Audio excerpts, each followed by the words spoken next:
Bismillah, diceritakan pada zaman dahulu ada lelaki yang dia sangat-sangat bejat. Sangat bejat, dia telah membunuh 99 orang. Dia telah membunuh 99 orang. Lalu lelaki ini tapi di dalam hatinya ada sesuatu. Dia sangat ingin untuk bertaubat. Dia sangat ingin untuk kembali kepada Allah. Dia sangat ingin untuk berubah. Akhirnya laki-laki ini bertanya kepada para masyarakat, siapakah orang yang paling alim? Siapa orang yang paling berilmu? Aku ingin bertanya kepada dia tentang Allah. Terus akhirnya orang-orang nunjukin dia ke seseorang yang ada di masjid. Ini seorang rahib. Dia ahli ibadah, dia terus ibadah. Dan kami menyarankan kamu bertanya kepada dia. Terus akhirnya si pembunuh ini, dia pergi ke masjid dan dia menemukan sang rahib tadi lagi beribadah.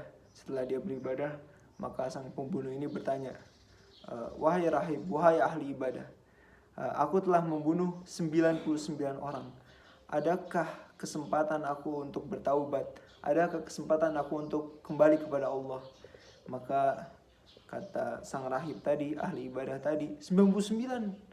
Allah tidak mungkin mengampunimu. Maka sang pembunuh ini dia marah. Akhirnya dia bunuh juga itu 100 genap. Akhirnya setelah si pembunuh ini membunuh 100 orang, dia bertanya lagi kepada masyarakat, wahai manusia, siapakah orang yang paling tahu tentang Allah? Siapakah orang yang paling berilmu di antara kalian? Terus akhirnya orang masyarakat menunjukkan dia kepada seorang alim. Orang alim, seorang ulama. Akhirnya si pembunuh ini dia menemui ulama tersebut. Dan dia menanyakan perihalnya. Wahai ulama, wahai ahli ilmu, aku telah membunuh 100 orang. Adakah pintu taubat untukku? Adakah kesempatan untuk bertaubat untukku? Maka kata sang alim tadi, dan apa yang bisa menghalangi antara kamu dan Allah? Adakah yang bisa menghalangi antara kamu dan taubat? Maka orang ini dia tersenyum. Nah, ini yang aku inginkan. Maka sang alim itu berkata, untuk bertaubat, untuk kembali kepada Allah, kamu harus meninggalkan lingkunganmu sekarang.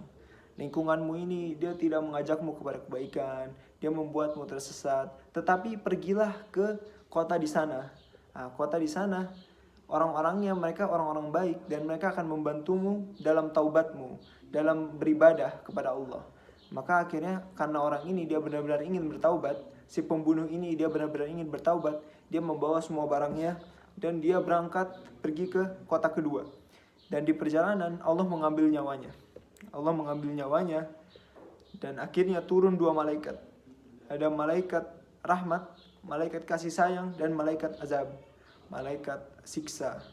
Terus mereka berdua berdebat. Siapa yang mau mengambil orang ini? Apakah malaikat kasih sayang atau malaikat azab? Terus mereka berdebat. Yang malaikat kasih sayang bilang, dia udah mau taubat, maka bawa dia ke surga. Tapi orang malaikat azab bilang, nah dia belum selesai taubat, dia belum melakukan kebaikan sama sekali, maka dia berhak di neraka. Terus akhirnya turunlah malaikat ketiga. Malaikat ini malaikat hakim. Dan dia menghakimi, dan keputusannya dia, kalau misalnya orang yang mati tadi lebih dekat ke kota pertama, kota yang buruk, maka diambil sama malaikat azab. Tapi kalau misalnya lebih dekat ke kota yang kedua, kota yang orang-orang baik, maka diambil sama malaikat kasih sayang. Terus sayangnya buat orang yang meninggal tadi, orang yang ingin taubat tadi, pembunuh tadi, dia lebih dekat ke kota pertama.